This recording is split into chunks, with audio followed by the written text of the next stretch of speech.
This video is why I never cross paths with a true Muslim in my life, right? Um, I never cross paths with a true Muslim ever on technology or outside of technology, right? In fact, the version of Muslim Islam, right, that I come in contact with, whether in person or online, right, is a satanic Islam, right? And the version of Allah that I know, right, is the version of Allah, is the Allah that I know, right? But the Islam religion, right, that existed on earth is in fact really a man made religion. It really is a man made religion, the version of Islam that is this worldly Islam that you all know of, right?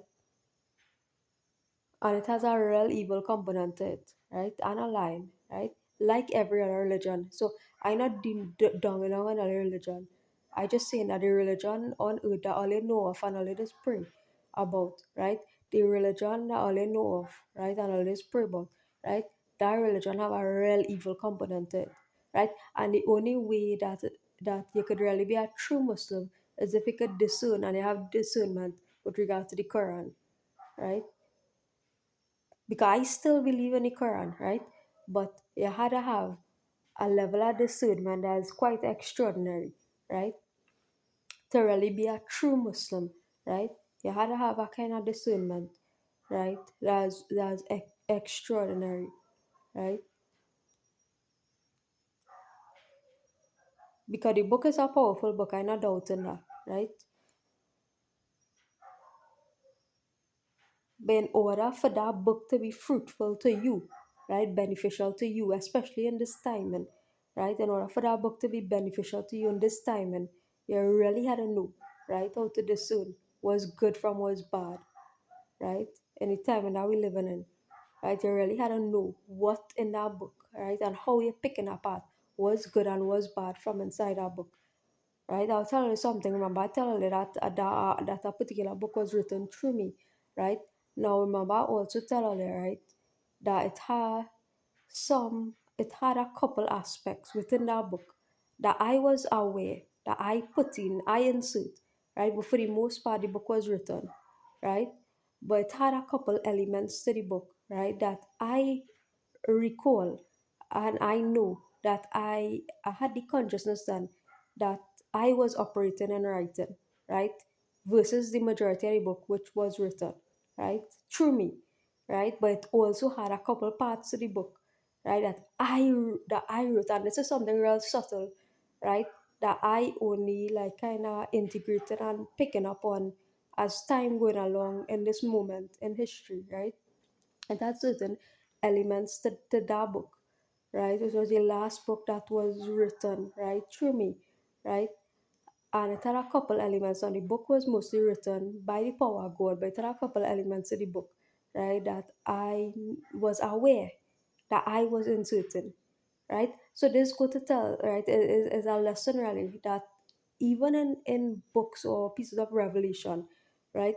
Even in books or pieces of revelation, books that was revealed, what you call a revelation, right? It is always have a measure of human intervention, right? Human intervention, right?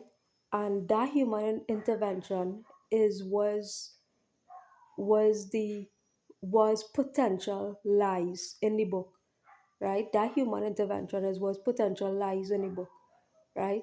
Potential lies, right? So now you, right, really had to connect with your higher self when reading a scripture, right?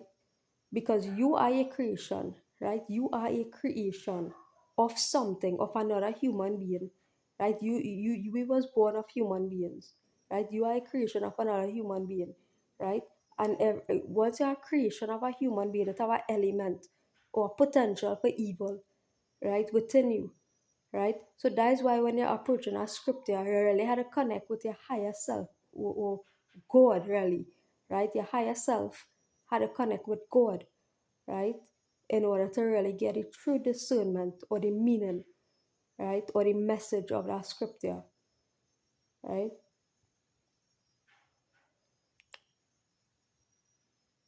because the Quran is a powerful book. But if you don't know how to really get the meaning or get the extraction right from that book, it could turn into a disaster. Right? That is sad part about it because the book is so powerful, right? If you get the wrong message from the book, it could actually turn into a disaster, right?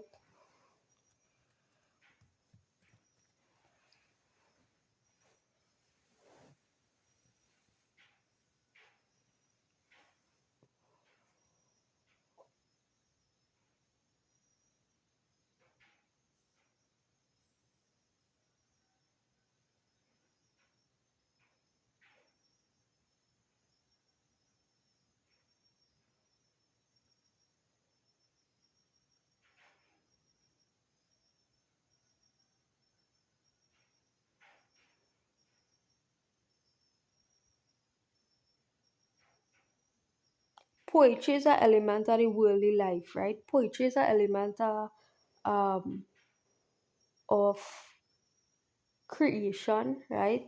That Allah doesn't intend, right? On the path for you to return to Him, right? And death, right? Meaning the final leg of the race, if you want to call it that, final leg of the race on earth, right? I don't like the word race, but the final leg or the final walk, the final part of the journey, right? To just going back to God, going back to Allah and death, right? So that is one of the part, one aspect of the book, right? As human intervention, right? Poetry, right? And next part of the book, right, is government, right? Government, right?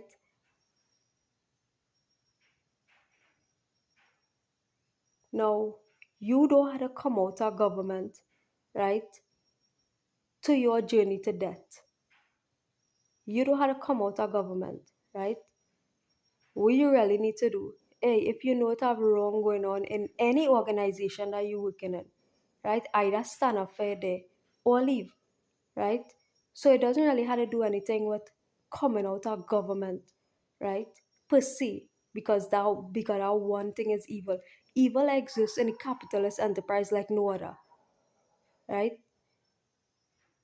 Evil exists in a capitalist enterprise like no other, right? So it's not about any anti-government versus government argument, right? You could be working in government. In fact, what Allah recommends is for you to exit all manners of trade, right? All. In that, if you're interested in taking a spiritual journey to Him, back to God, right? Back to death. It had nothing to do with government or anti-government, right? And the Quran stayed there, right? It had to do with you exiting trade on the whole, right? You exiting capitalism, and you exiting work on the whole, and you teaching the knowledge of God, right? That's what's recommended, right? If you're interested in taking that path, right? The straight and narrow path. You come out of that whole enterprise, whether government, capitalism, whatever it is, and you prepare your mind and yourself, right, to really go back to source, or return back to dust or to nothingness, right? So it really doesn't have anything regarding government and anti-government when it comes to right and wrong behavior, right? And that fundamental error in other people's work, right? Because the picture is painted now that, oh, it's only one type of one type, well, free law in recent times it changed, but the picture is painted now that for the longest while that is only one aspect of work is wrong, right? And it's not only one aspect of work is wrong, right? Capitalism, as I saying, right? Capitalism has done an incredible amount of evil, caused incredible amount of damage, right? People slaving in sweatshops, all them things, right? Things unheard of, things unknown of, right? all the brand names, all the brand names, right? Where people is be slaving in sweatshops and then they have them brand name stuff selling for exorbitant prices, right? And the slavery just keep going on and passing on, right? So what my point is really is that in all revelations, right, there's an aspect of good and an aspect of evil, right? And it's up to you to use your discernment. Now when you're reading a scripture to say, hey, that doesn't sound like it right. Right? You have to connect with your higher self and say, hey, but that is not something that God can insert in a scripture, right? That sounds like something a human put in on there, right?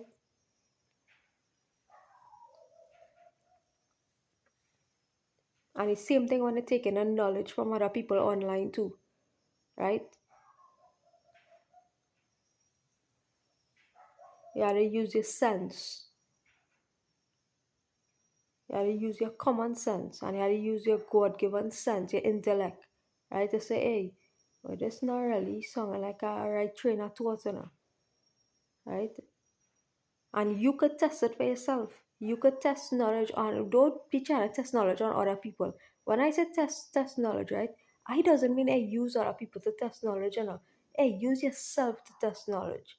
Right? If you want to test somebody knowledge, don't try to do it to other people, right? You want to test somebody knowledge, do it unto yourself. Hey, I want to test if vegetarianism is right or wrong. You be vegetarian for a bit and see the impact on you. You want to test if that government thing is right or wrong. You deal with that situation yourself, right? Don't be using others as a lab rat, a spiritual lab rat, right? Don't use others as a spiritual lab rat, right?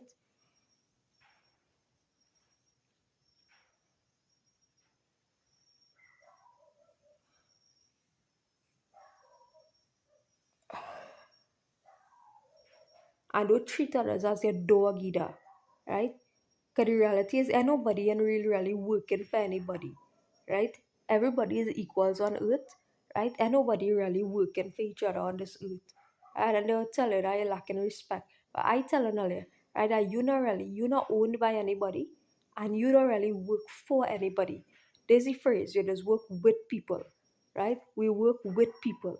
So even if you have somebody higher ranking than you in the material world, when you're having a conversation, and this is how it has changed because the reality is function through sound. So when you change your conversation, right, your reality does change, right? So instead of saying, hey, I working for my boss or I working for my CEO, right? Change our conversation to I working with my CEO.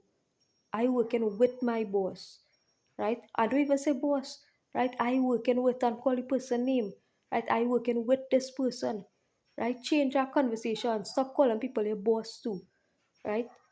Change that kind of conversation. Because when you change your conversation, the reality around you does change too, right? So say, hey, I working with this person and call that person name. Never say I working for a person, right? Change that conversation and watch and see how your reality will change, right? And also the things that is not yours will become yours too, right? Things that is not yours or you think does not belong to you, it will start to belong to you, and you will start to own things, right, that you didn't own before, right? Because you're changing your reality now. You're not seeing as you working for somebody, right? You working in an organization, say a capitalist enterprise, right? And you saying you working for somebody, that means you's them slave. I don't want you be them slave. God don't want you be them slave either, right? If you working in a grocery, for example, I don't want you be saying you working for the owner of the grocery. Say you're working with them, right? You're working with them, right? In that way, was them one also become yours because you the one slaving in the organization. Use the one doing the work, right? So when you say, hey, I'm working with this person, you're not working for the person, right? Now that enterprise, it becomes yours and you treat it as such. And you take ownership of that. You take ownership of it, right? You just imagine, hey, you're working in a place, in a building, right? It's, for example, you're working in a grocery. Let me use this example, right? You're working in a grocery, you want a bottle of water, you want a sweet drink, you want juice. You had to pay for it, right? And you had to pay for it, right? One drink a day, and you had to pay for it, right? This is what I'm telling people to take. Demand what it is all you want, right? You're working in a place, right? And you had to pay for one little thing that you want to eat for the day. I don't like to operate like that, right? Here, right? You working in a building, right? You working in a place, you are obligated to, as a employee, and it is not even how to do with the employer or the management. You as a person who working with that organization, right? You have a responsibility to demand something better for yourself, right? You work with people, right? You don't work for people. If you employed in a grocery, right, you have a responsibility to care for yourself, right? I know if I go to work in a grocery now, after I feel better and think, if I want something to eat, I will take it. I will take it, right? Because I working with you. I know work. I don't. I know going to work for you, right? I going to work with you, right? And therefore, if I working with you, I have a share in that organization too. If I working with you, it means that I have a share in that organization, and it means that all the employees have a share in the organization. And if I have a share in the organization, I have a portion of the profit. And if I have a portion of the profit, I could take from that portion of the profit, meaning that I could take something if I want to eat and drink. I not abusing the organization, I not abusing the situation, right? But I given myself a level of care that I deserve, right, for working in the place for the day. Right? That's how I just see it. That's how I see life. And it had nothing wrong in that, nothing bad in that. Right? So you had to learn to stop treating yourself as a slave. Right? People need to stop treating themselves because you are treating yourself as a slave. Right? By not demanding some little thing that could make your daily experience a little more comfortable. Right? It have you could demand little things, and them little things is actually could change your reality or change your outlook for the day, right? Them little things, right? It can make a big difference, right, in changing how your whole something could change in that reality. What is that operate in that reality, right? Something in the universe, right? Does respond. It is respond, and your whole reality something, and it's a ripple effect, right? And you get a response from the universe because you started care for yourself now, and you're caring for others as well. You're caring for your other co-workers, you're caring for yourself, and you're showing people, right, that you know that you're worth more than that they actually seeing that you're worth, right? So you start to take responsibility now, right? You take responsibility and ownership over your own self, management over your own self, right? What's so hard in that? You working in a place, you get minimum wage already, right? And then you had to buy something to eat and drink within that place that's selling food, right? That's selling food and drink, right? In a grocery and wherever it is, anything you're working in a bakery, wherever it is, right? That not making sense, right? So you had to level up yourself now and say, hey, well, there's something wrong in the situation, right? Something wrong in the situation, right? That's just how I see it, right? Good.